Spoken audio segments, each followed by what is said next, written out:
రోజు భారతదేశం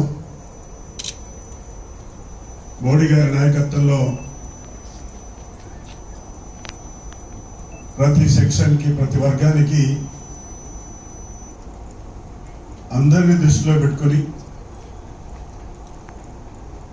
అంటే సంక్షేమ కార్యక్రమాలు కావచ్చు, అభివృద్ధి కార్యక్రమాలు కావచ్చు, ఈ దేశంలో ఉన్నటువంటి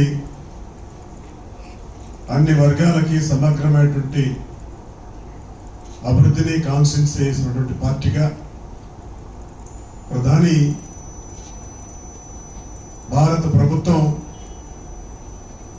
గత 9 సంవత్సరాలుగా 10 సంవత్సరాలుగా అనేకమైనటువంటి కార్యక్రమాలు చేసినటువంటి సందర్భంలో ఈరోజు